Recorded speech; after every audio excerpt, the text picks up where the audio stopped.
Balut!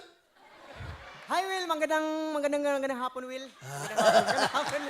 Maganda nga po. Magandang hapon, Will. Ayun yung camera. Bate!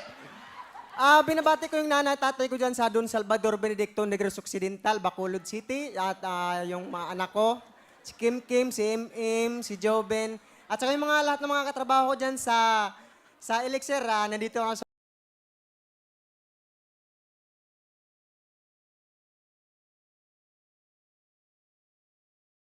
Sir, pinatubo kami galing sa... Pinatubo. Hindi siya mukhang talagang pinatubo. Parang anak ka ng... Sa Bacolod, sir. Sa ang tribo namin, sir, Aita. Ano tawag sa tribo nyo? Aita po, sir. Yung Aitas. Siya ka pinanganak. Doon, sir, sa Negros. So, ano trabaho mo sa construction? Ako po, sir, ay isang tubero. At 4 na taon na po ako nagtutubero po sa aking pinapasukang kumpanya po. Ba't ka naman sumali dito? Matagal ko na rin gustong makasali doon, sir.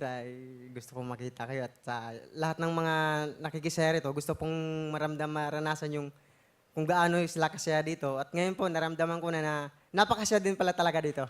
Okay. Sino kasama? Mga kapuso, mga kapamilya, ipinakikilala ko po Okay lang, sige. sa inyo ang nag-iisang Pinoy ng aking buhay, si Mayan! Hello ho, Kuya Will. Hi, Miss Magandang gabi Mayan. ho. Oo. Anong gusto mong sabihin sa asawa mo? Palagi siya mag-iingat sa trabaho niya, tsaka salamat. Dahil kahit pati yung side ko, binubuhay niya pa rin.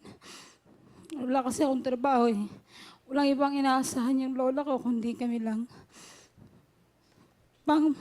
Salamat, pasensya ka na sa pagpapabigat namin sa'yo. Huwag mo nang isipin yun kasi ang mahalaga doon, tayo naman nagtutulungan eh. Wala namang ibang pwede pang tumulong sa atin, kundi tayo rin. Mahal na mahal ko kayo ng mga anak ko, kaya ko kayong igapang. Yung nabanggit ng lola, sino yung lola? Kanina.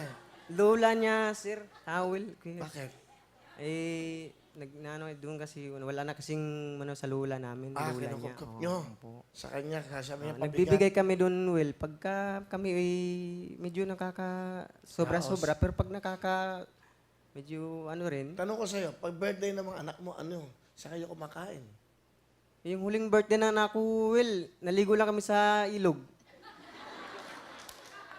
Doon sa Pangil. Tapos, anong pinagsaluhan yung pagkain? Bumili lang kami ng Will ng isang pirasong bangus. Ihaw. Tapos kain kami doon sa ilog. Talaga? So, isang perasong bangos, tapos? Yun lang siya ang nakakayanan. Kanin. Kanin. Gulay, Will. Tapos, may soft drinks naman. Meron din naman, Will. Kaso, utangin mo pa. Binabati ko si Ate Mili yung kinukuha namin ng korpo. Ate Mili, salamat. Nakakatiis kasi isang kinsinas. Magkano sweldo mo sa isang araw? Puro 90, puro lang ako, Will. Bakit po? Kasi lang naman kami, Will. Provincial rate lang kami. Sa Bulacan. Pag Pasko, saan kayo nagsaselebrate ng Pasko? Karaniwan, sir, sa bahay lang talaga naman sa amin. Ano ang kinakain nyo? Nung nakaraan, nagbibigay yung mga kapitbahay namin. Kasi minsan naman talaga, din. Medyo nangupahan kasi ako, Will, eh. Kaya, lang na kinikita ko, hati sa bahay.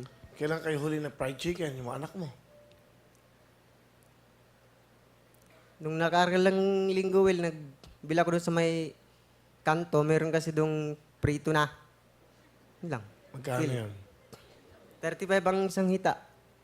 Ilang hita binili mo? 3. Sapat-sapat na yun sa amin. Kung gaano kahirap ang buhay ng mga kababayan natin. Katulad nun, birthday ng anak, nandun lang sa ilog, isang pirasong bangus pinaghahati-hatian. Di ba? Pero, importante, masaya at buo kayo. Di ba? Kahit na isang pirasong tuyo, importante buo ang pamilya mo. Di ba?